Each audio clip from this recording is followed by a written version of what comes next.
ЧВК «Вагнер» славное войско. Каждый боец символ побед.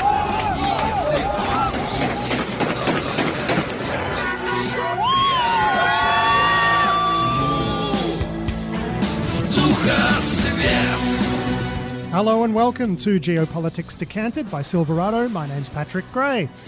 And you might be thinking, hey, you're not Dmitri Alperovitch, and of course you would be absolutely right, but don't worry, I'm just here as a guest host with Dmitri so that he can be the one answering questions for a change instead of asking them.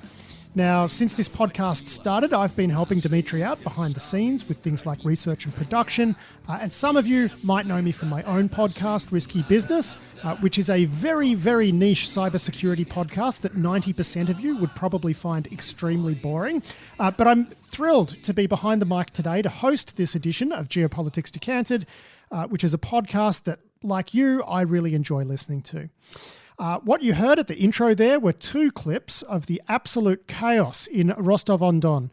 Locals jeering the returning police force and a Wagner fighter shooting into the sky while the crowds cheered him on. And as for that music, that is Wagner's awful self-written theme song, which of course continues this podcast's long tradition of using absolutely awful intro music. So look, let's get right into it now. And Dmitri, you are a Russia expert. What on earth just happened?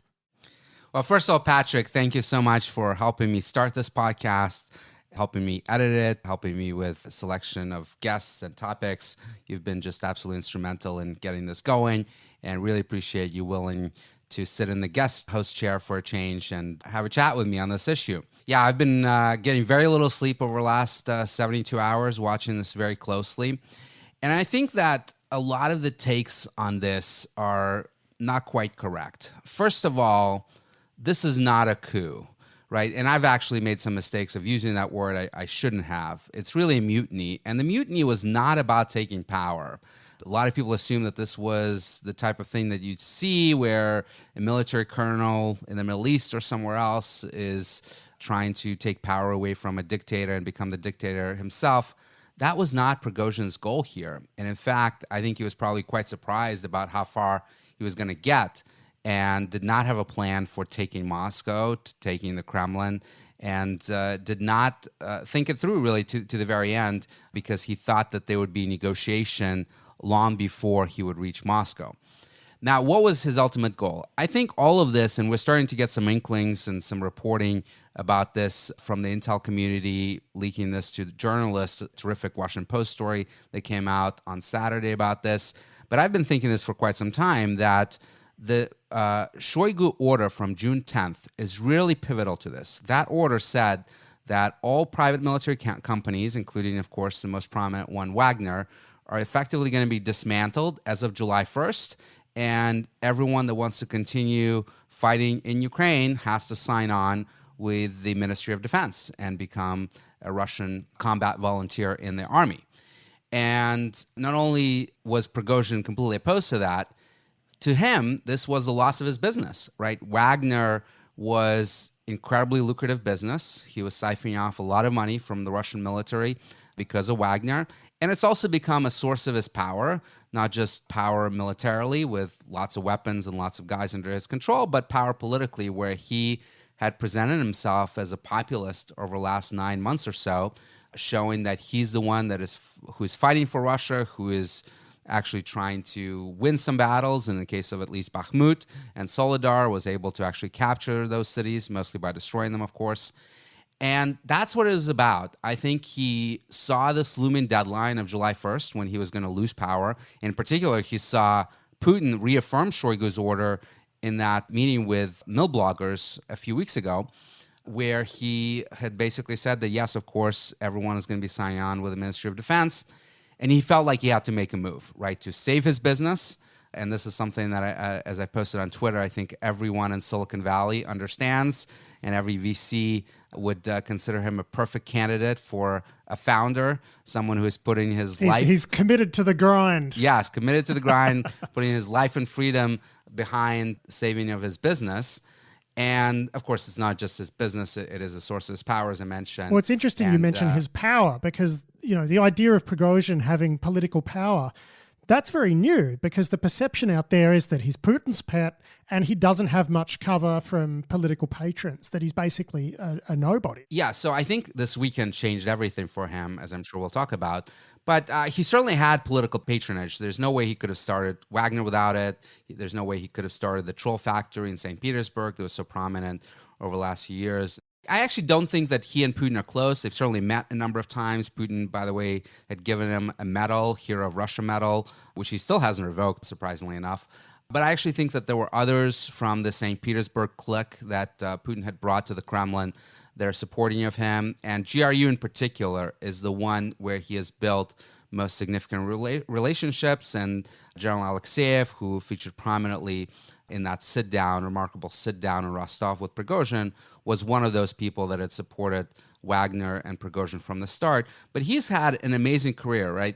It's worth taking a moment to just talk about his history because he started out as a convict, as an 18-year-old that was doing burglaries in St. Petersburg, got arrested, sort of got the slap on the wrist originally, then continued, and then got convicted and sent to prison for 10 years, finally getting out in 1990 in sort of general amnesties that were taking place at the time with the Soviet Union coming to an end, and started a number of businesses, a hot dog stand, then became a more prominent restaurateur in St. Petersburg, opening up more fancy restaurants. And that's where people understand he may have met Putin, where Putin is rumored to have done his birthday parties in his restaurants and gotten to know him a little bit. And then over time, as Putin had become president of Russia and moved along with many people from St. Petersburg into the echelon of power in Russia, Prigozhin leveraged that to start getting more lucrative contracts, initially doing catering supplies for the Russian schools for lunches and then doing meal supplies for the Russian military. And then in the early 2010s, as Russia was looking at what was taking place in the world, as they were paying attention to the Arab Spring in particular, and fearing this wave of color revolutions that were taking place. Obviously, some had already taken place in Georgia and in Ukraine earlier that they were very concerned about since it's their backyard, as they think of it. They were assuming, in the conspiratorial way that Russians tend to think, particularly Putin, that this was all orchestrated by the CIA, that the CIA was orchestrating the revolution in Egypt and Tunisia and elsewhere. And that's where you had that famous speech, not actually speech, but a famous article that Gerasimov had written in an influential military journal talking about hybrid war. And the Gerasimov doctrine, which is a misnomer, of course, because it wasn't written as a doctrine, came about where he was actually describing what he thought the United States was doing, which was starting all these color revolutions, using hybrid warfare with Twitter, most famously being said to have contributed to the Egyptian revolution, although I'm very doubtful that it had that much of an effect. And also talking about private military companies, including Blackwater, which, as you may recall, at the time was highly prominent in Iraq and Afghanistan. And there were concerns that, the United States was starting paramilitary companies that would be used to change regimes, concerns I'm saying in Russia. And that's when the Russian military said, hey, we might want our own. And Prigozhin, who was already had contractual relationship with them, said, I can do it, right? And that's where you had the emergence of Wagner that was used in various places in Africa for deniable operations, then was used in Ukraine in 2014, and then later Syria and Libya. And of course, in 2022, they were absolutely pivotal because when the Russians ran out of offensive potential after the failure of the offensive in Kiev, and they were concerned that they had no manpower before the mobilization in the fall, Prigozhin is the one that said, I can step in with my guys, bring them back from Syria, bring them back from Africa, and I can continue executing the offensive in Donbass while you guys rebuild the army. And he did that. And that was pivotal. And of course, then he continued the fighting in Bakhmut as part of the overall counteroffensive, and ultimately at very high cost was able to capture Bakhmut. So it's all high fives and backslaps at this point, right? Like everything you've just described, it's great. Okay. So what went wrong?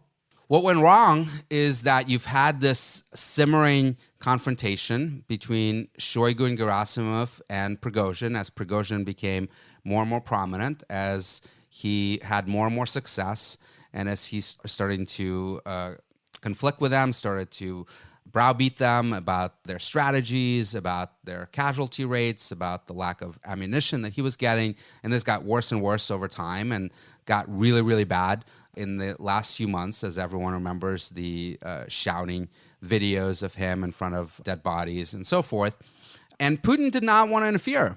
He thought that this was none of his business. You know, the typical divide and rule strategy that he has employed for years would continue working well. Of course, everyone could see that this is becoming very unhealthy for the Russian system, that this can't keep going. And there's one thing that you can say about Defense Minister Shoigu. He may be a terrible military strategist. He doesn't have a military background. He was famously in charge of emergency response ministry for a couple of decades before he became the defense minister. But he knows how to fight in a bureaucracy. He's a master at that. In fact, he's the ultimate survivor. He actually got his first cabinet post in the Russian government in 1991 under Yeltsin, under numerous prime ministers that Yeltsin had cycled through. Then under Putin and his numerous prime ministers, he had continued to survive and hang on, and then ultimately rising to the position of the defense minister. So this was the guy that was always going to be a really, really tough competitor for Prigozhin.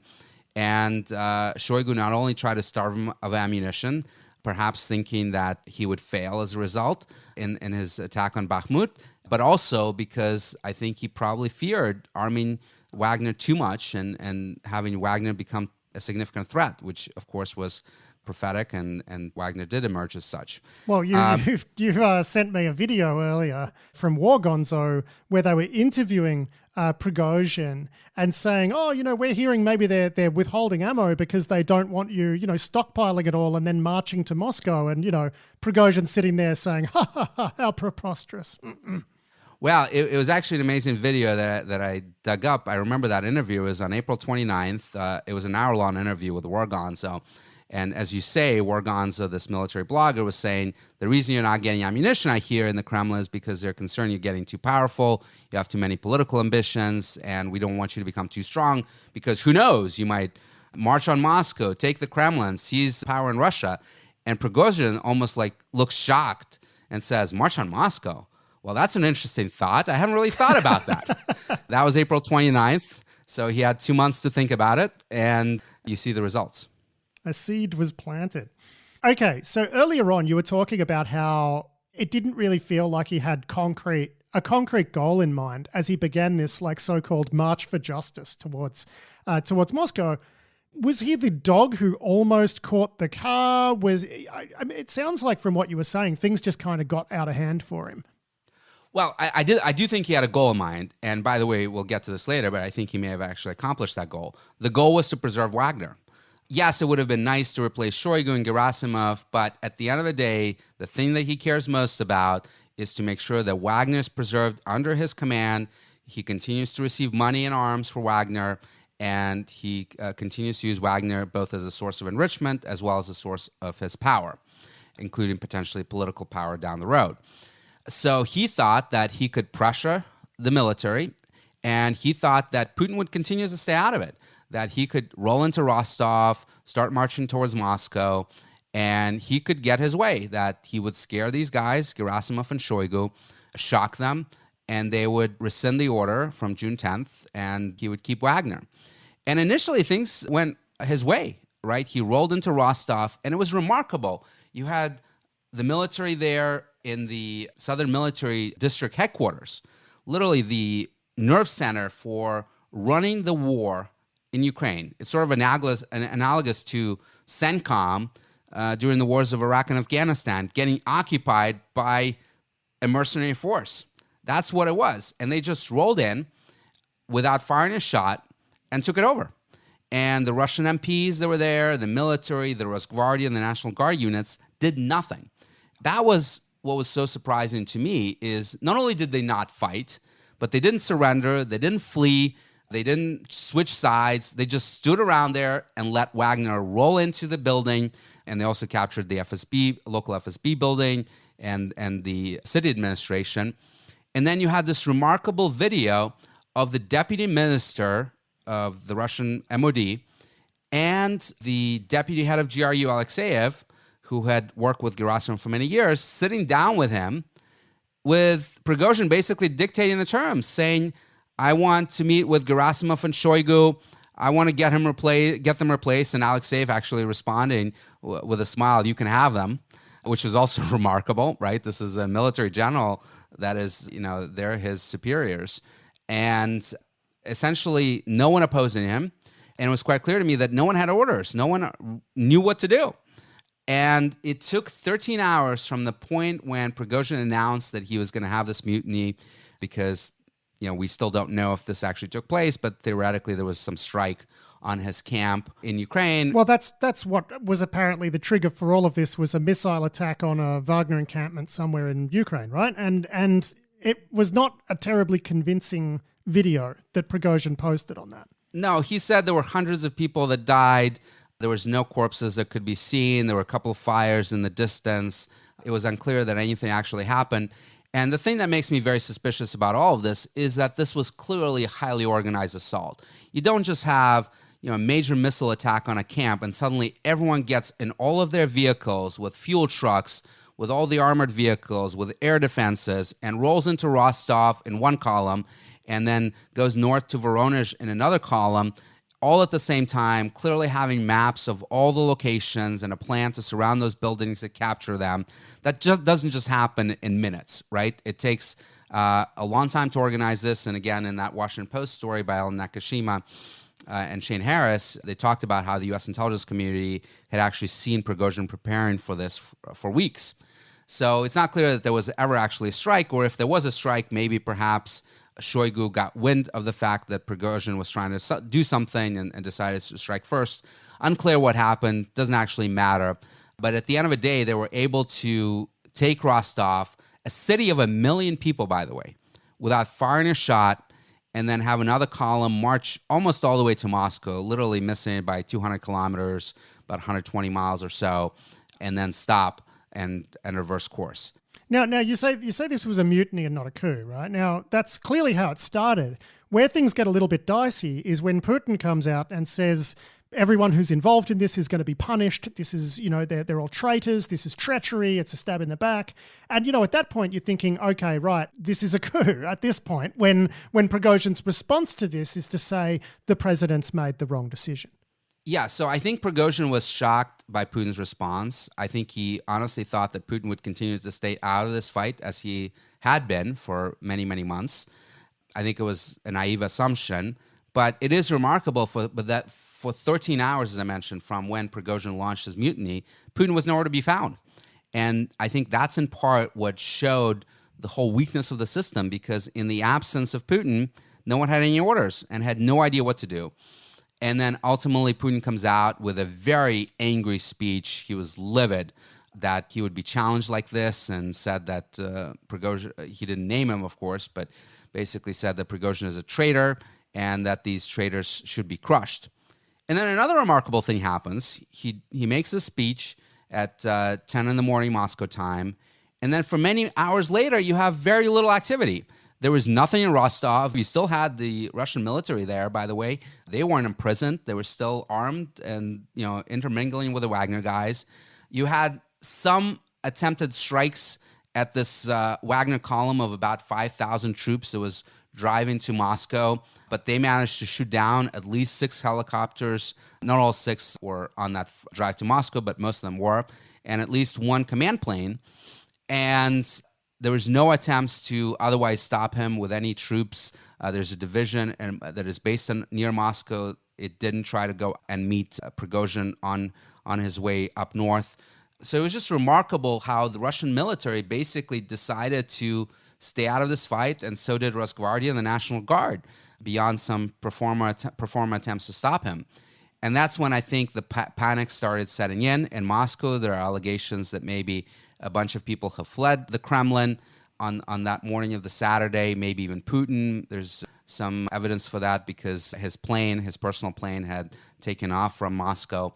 And basically, when you look at this, you say that this really shows the weakness of the entire system, that it's not that people were siding with Prigozhin, because there was no evidence of that. No one was switching sides. No one was proclaiming their support for his cause, in part because he didn't have a political cause. He was basically fighting for Wagner and wanted to replace the Minister of Defense and the head of the General Staff. That's not exactly a cause that you get a lot of people to rally behind. But they weren't coming out in support of Putin either. And only later did you see the statements from Kadyrov saying that he's going to support the president and send his fighters to fight Prigozhin in Rostov. And by the way, it took them a whole day to drive to Rostov, and then they never actually made it, and they never actually fought Prigozhin. But they did make a TikTok on a bridge. Of course, that's something that they're very good at, but it was sort of a column that never seems to arrive, right? Wagner makes rapid gains from southern Russia, almost getting to Moscow, and yet Chechen forces of Kadyrov can never reach Rostov. All of this adds up to this being a massive the emperor has no clothes moment for Putin, right? And I just want to go back to something you said a bit earlier, which is that, there's been quite a lot of reporting that the US intelligence community knew this was going to happen, or something was coming, that Wagner had been moving bits and pieces around, and they were obviously getting ready to do something. What I'm curious about, and you and I spoke back in April about this Dossier Center report where hackers were able to get into Evgeny Prigozhin's business interests, the computer networks that serve his business interests. They were all terribly insecure, and the way that he was communicating was terribly insecure. His operational security was absolutely terrible. So it's no surprise to me that the US intelligence community would have some insight there. But something that does surprise me is that the FSB didn't seem to be on this. Like, how did the Russian intelligence community not see this coming if the US IC did? Well, the one thing that we found out from those dossier leaks is that he's very concerned about operational security. He goes through enormous efforts of using custom Android software on phones to try to build their own. He's concerned with operational security. He's just not very good at it. Right. He attempts to do so. And the communications that were revealed also show that he was absolutely paranoid about the FSB. In fact, he gives polygraphs to every new recruit that goes to work for his business empire. And one of the questions is, have you ever worked, or are you working for the FSB? And those people are automatically blacklisted if they have any connections to the FSB. So clearly does not have any patrons there and treats them as rivals. I think in part because he was very concerned about some of the tax dodging stuff that he was involved in, and he was afraid that he would ultimately get prosecuted for that. But at any rate, it's clear that he values greatly trying to keep things away from the FSB. So perhaps he had managed to do so. Perhaps he had told people in the Kremlin that are his protectors to get FSB off his back, and maybe that's why they weren't watching him. Who knows? But certainly they seem to be caught. They seem to have been caught unawares by all of this. But let's talk about the implications of all of this, right? Because here he is driving to Moscow, and actually he was in Rostov the entire time, but his column was driving to Moscow. And it's clear now that while that drive was taking place, negotiations were ongoing, and there are some reports that Prigozhin had tried to call Putin himself. I think he was shocked that Putin actually went on TV and called him a traitor, and he was trying to defuse the situation because that was not his goal, to turn Putin against him. Putin refused to talk to him, unsurprisingly, and they picked an intermediary of Lukashenko. The reporting says that Prigozhin really wanted a high-level individual to speak to him, and since Putin refused, they figured out that maybe the president of Belarus was high-level enough for him to chat with. But Lukashenko really, I think, here is a messenger, and the idea that he's some sort of big peacemaker, conflict resolution professional is a little bit of a joke. It's a bit of a stretch. I mean, I will say too, just for the benefit of the audience, that you predicted that there may be some kind of deal offered to Prigozhin to put a stop to this. And what was interesting is you made that prediction before Putin came out and called them traitors. And even after that, we did actually wind up seeing, well, it's been reported that we've seen a deal, but the details of this deal are clear as mud. Well, I'll tell you this. The reason I thought there might be a deal is because I was incredulous looking at Prigozhin's forces driving through checkpoints, no one shooting at him, taking over the Southern Military District HQ, taking over the FSB. no opposition. Alexeyev and the deputy defense minister sitting down with him and trying to negotiate. I saw this. I said, they want a deal. They don't want to fight him for whatever reason, right?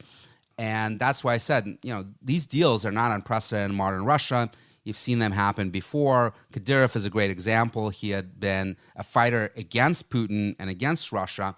He had joined the insurgents with his dad back in the 90s and then turned and became the president of Chechnya, right? So those things can happen. But then, of course, Putin comes out with this very livid speech, and I actually thought that he was in no mood to compromise, and he probably wasn't. But given that the Russian military, for whatever reason, was unable or unwilling to stop Wagner, he had no choice but to seek a compromise, because at that point, it was clear that Prigozhin might actually get to Moscow, might actually get to the Kremlin.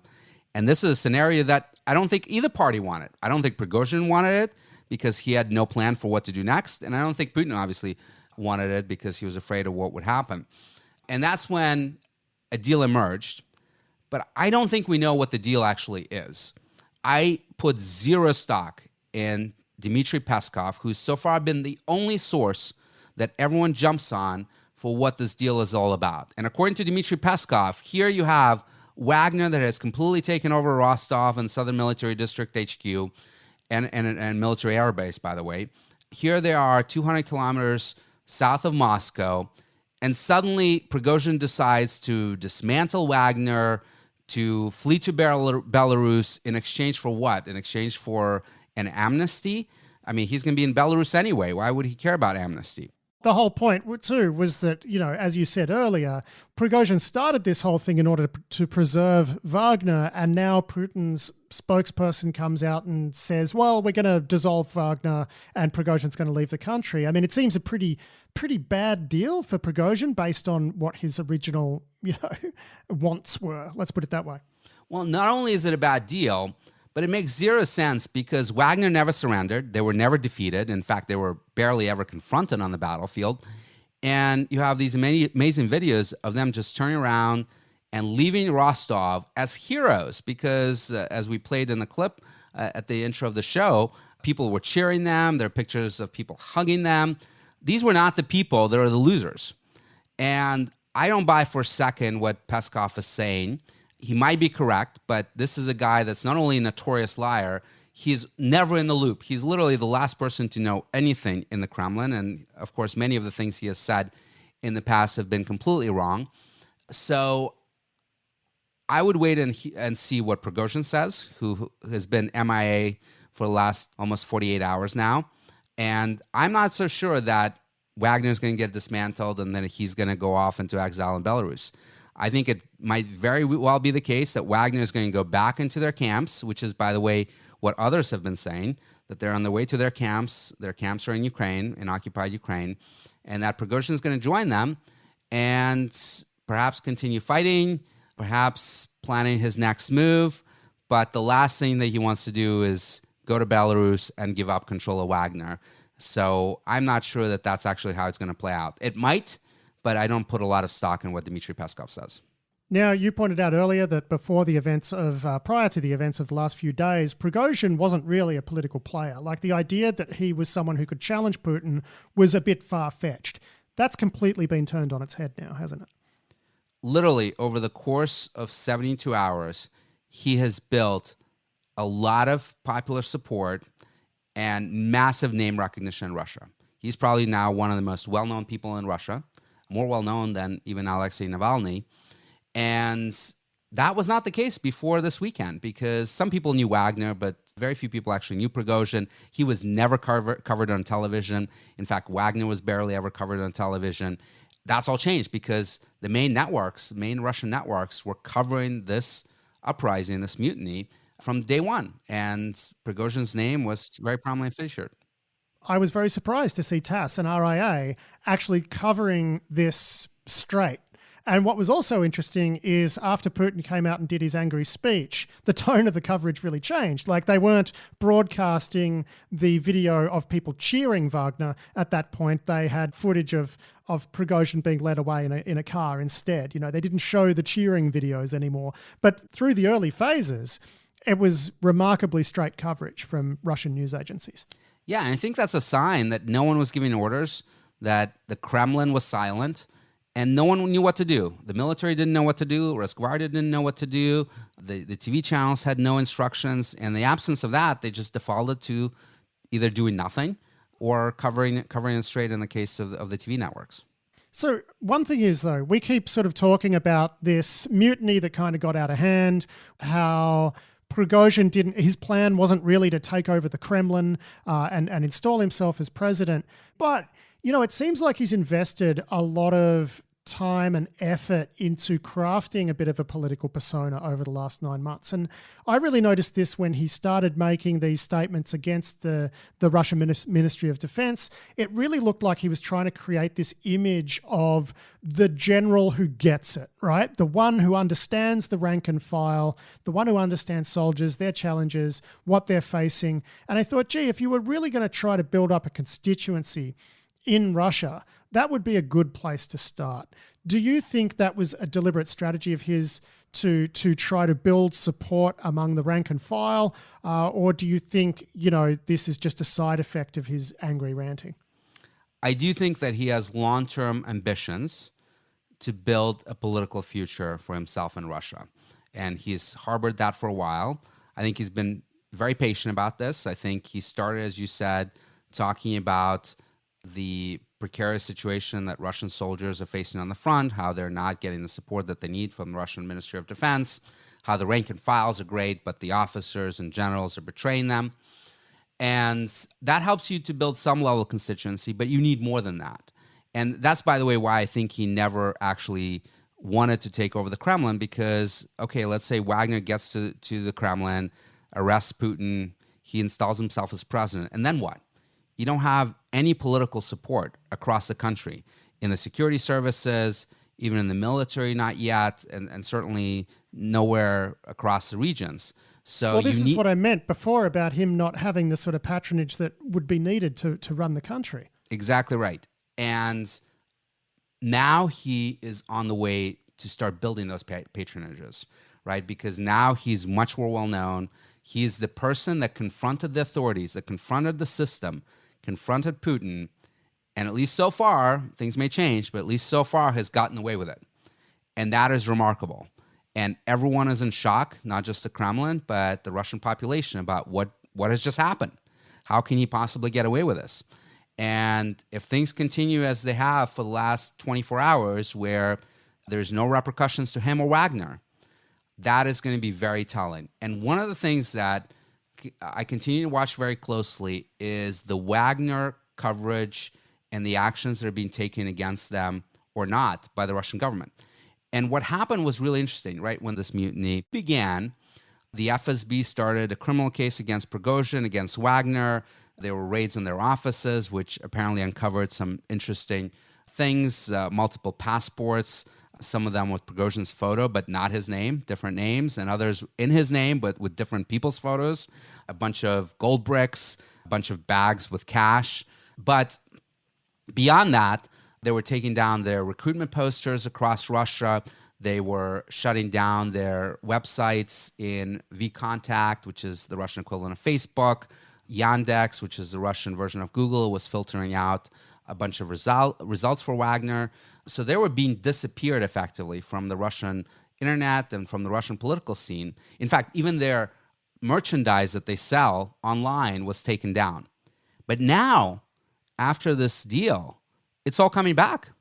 Not only is the case dropped, in fact, FSB deleted on Telegram any mention of the raid and the gold bricks and the passports that they had posted. The merchandise is back on sale. So it seems like the Russian government is basically, the Russian system is saying, nothing happened. Let's move on. Let's go back to the status quo and pretend that nothing has just happened. Yeah, that seems maybe not so likely, right? And, I would ask you what you think is going to happen from here, but it seems like there are infinite possibilities here, and it's going to be very difficult to know what's going to happen. But one thing we can say for sure is that this is a massively destabilizing event. Putin has shown a massive weakness. We've always known that he doesn't like making hard decisions. It took him a long time to start the mobilization. And in fact, he didn't even announce it. He had Shoigu announce it because he knew it was going to be so unpopular back last fall. For 13 hours, he was missing in action, did not respond to this mutiny, and only afterwards came out and gave that speech and then disappeared again. By the way, contrast this, I posted this on Twitter as well, to Lukashenko's response to the popular protests against him in 2020 in Belarus, when there was a people's uprising because he had rigged the elections and he had unleashed the security forces, unleashed his military, but also came out himself with a gun. Now he was protected by his forces. He was nowhere near danger, but nevertheless tried to show, at least, even if it was staged, that he was leading from the front. Putin didn't even do that, right? Lukashenko, in fact, showed more courage here than Putin ever did. And by the way, I'm certainly no fan of Lukashenko and not trying to make him into a nice guy here by any means. But it's very telling. And the fact, again, that Putin was confronted by someone who he himself said is a traitor, and now he's allowing that traitor to leave with all of his forces intact and perhaps even stay in Ukraine with his Wagner group. Let's see if that actually happens, but I wouldn't put money against it right now. And all of the criticism of Wagner is going back into reverse, where you've had various political leaders come out today and talk about how Wagner did nothing wrong. You know, they didn't hurt anyone, as one former general and deputy defense minister said. I don't know about the pilots of those 6 aircraft that were shot down would feel about that. Yeah, no one is hurt except the 13 pilots that died in those helos and fixed-wing aircraft that they shot down. Just a remarkable statement, and one that I think people would not be saying if they thought there would be repercussions to them. And the main weakness to Putin right now is not that someone is going to pop behind him and shoot him in the back or, take over, but that he's going to become increasingly irrelevant. And that people all across the country, whether it's in the security services, where it's various governors in the regions and others, are going to be saying, wait a second, if Prigozhin can get away with a mutiny, what can we get away with? Do we need to ask Mother May I of the Kremlin every time we want to do something that enriches ourselves or increases our power, or doing something within our local region that's of interest? Our fiefdoms are our own, sort of. Exactly. So central power that has been the hallmark of the Putin presidency. When he came into power in 1999, the first thing that he wanted to do is build this vertical of power, as he called it, to make sure that he controlled this vast country that is notoriously difficult to control. He got rid of the elections of governors. He started appointing them. He made sure that they are all beholden to him, that they would all get money from the central government in Moscow, and as a result would be loyal to him. But what this incident demonstrated is that the loyalty does not run deep. And now I think many people are looking at him as this old man that's out of touch, that is MIA when major events happen, and that they could get away with something. And this testing of the system that we might see going forward by various players that are involved in it are going to undermine Putin's power even more in the months and potentially years ahead if he survives that long. Yeah. So let's talk about possible impacts on the war, right? Because that's something that a lot of people have been really concerned with, which is, does any of this have any sort of impact on the Ukraine war? I'm guessing the impact is not really significant, at least at this point. Yeah, I think in the near term there won't be an impact. It is telling that the first thing that Prigozhin did when he took over the Southern Military District HQ is to make a video saying that he's allowing people to continue working, prosecute the war, give orders, provide supplies, that he does not want to interfere with the war operations in Ukraine. By the way, for anyone who was cheering this on, thinking that Prigozhin was going to be the guy to end this war, I have news for you. This is a guy that literally runs a private military company. War is his business. He is as pro-war as you can imagine. And this idea that he was going to, even if he somehow captured power, which is not what he wanted, that he would immediately end the war, I think is pure speculation. But, at least for now, the Ukrainians, of course, are continuing their counteroffensives, and the Russians are managing to hold positions. We'll see what effect this has in the medium to long term, because anytime you have destabilization in the system and the weakening of central powers, that's going to have ramifications down the road. What those might be is very difficult to predict. But I'll tell you one thing that people should keep in mind is that there was probably never more destabilizing year in modern Russian history than 1917, when you had two revolutions take place in Russia.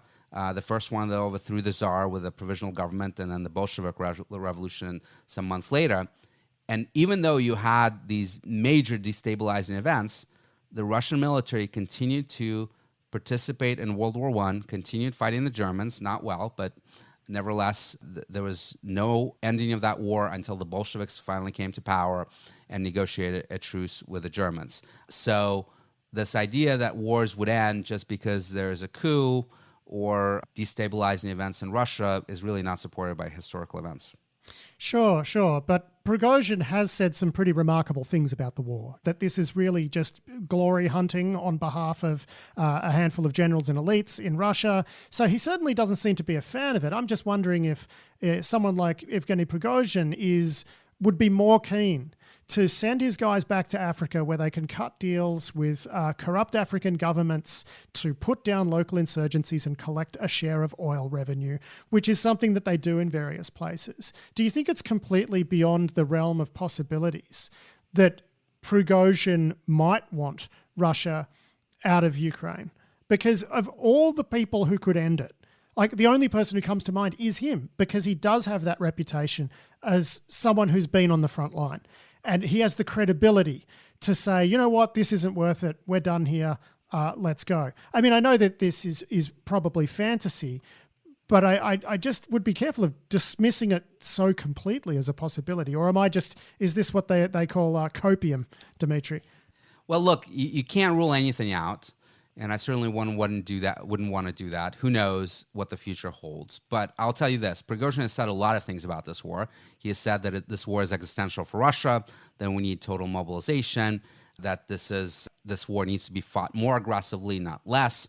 And you're right, when you're referencing his most recent statements, when he, I think, went a little too far, frankly, and said that Shoigu and Gerasimov launched this war on a false pretense, I think what he was doing is simply increasing his criticism of Gerasimov and Shoigu, which was already quite outrageous, and also potentially floating a balloon for Putin to grab in case he wanted to potentially wind down this war or blame someone for its failures, that he could basically grab onto this and say, see, it wasn't me who launched this war, it was Gerasimov and Shoigu that misled me and created this false pretense. But of course, Putin didn't bite, and this all went in the direction we know this resulted in. So I don't put too much value into his statements on this war.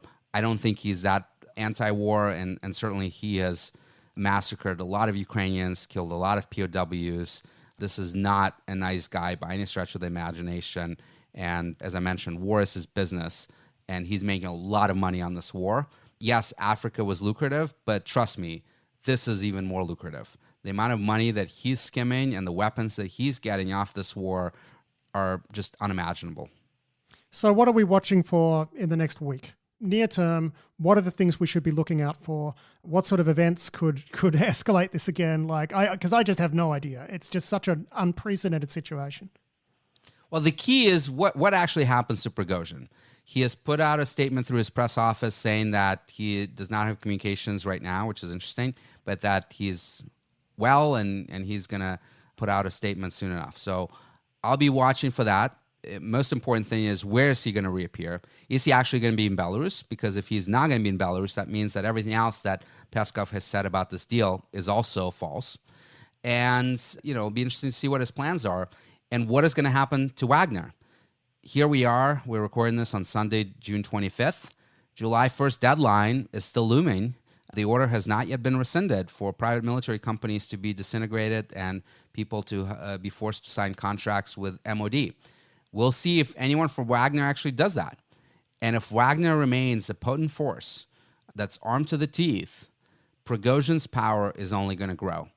Again, doesn't mean that he's going to go back and march on Moscow, but I don't rule out him creating a political party and becoming a major, powerful politician in Russia with some support across the military, across, obviously the people that have been involved in Wagner as well.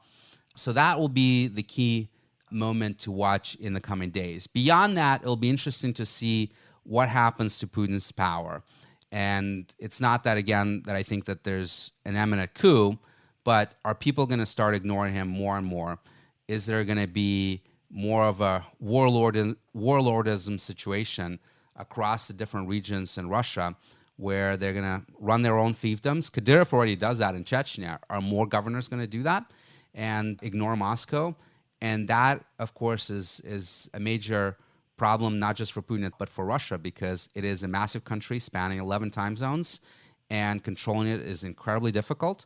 There are a lot of nationalities in the country as well. So you could have potential for conflicts and even civil wars because of that. Whenever central power is weak in Russia, civil war becomes possible. I didn't think that this was likely until this weekend. But now that Putin has demonstrated how weak he is, how little support he's got across the military and National Guard and interior troops, he still has support of the FSB, but that's not enough to stop an armed insurrection. It's enough to stop someone like Navalny from trying to take over and to rig elections, but not enough to stop highly capable 25,000 sledgehammer-wielding maniacs who are battle-hardened. Not just sledgehammer wielding, right? These guys are armed to the teeth with the best of Russian weapons. Yeah. They were running Pantsir air defense systems, literally the most modern air defense systems that Ukrainians don't have because they were built in 2008 and fielded just in the last decade or so. I mean, yeah, Rosgvardia is set up for dealing with, they're like a public order and riot squad. They've got some MRAPs and whatever, but they are not set up to deal with something like Wagner. That's right. So this is a major problem that Putin is facing. And look, he's also not acting like the guy that wants to or is capable of holding on to power in a time like this. He's not acting like Lukashenko, showing that he's a strong man, that he's going to be leading his men from the front and crushing any protests. There's no repercussions right now to not just Wagner itself, but any of the military and Rosgvardia people that have either not stopped Wagner or decided to just stand aside and do nothing. There's no what's known in Russia as zachistki, cleaning up of all those people. We could add more metaphors. He's the emperor has no clothes and he's asleep at the wheel. Exactly. Now, this might still happen. We might wake up tomorrow and there's major crackdowns and arrests across the military, Rosgvardia, Wagner. Yeah, but again, there's risk in that, right? Like, do you really want to add more volatility to the situation, right? Like, it's got to be a dilemma for Putin. Well, it's clearly he can't make a decision. There's risks of both, of action and inaction, and he can't decide, and the longer he dithers, the worse it gets for him. Well, Dmitri Alperovitch, thank you very much for letting me host this edition of Geopolitics Decanted. It's been wonderful to chat to you about all of this very insightful stuff, and I hope we'll do it again one day. Cheers. Absolutely. Thanks so much, Patrick, and looking forward to having you on next time. Если и гибнет, то лишь геройски, преображая тьму в духа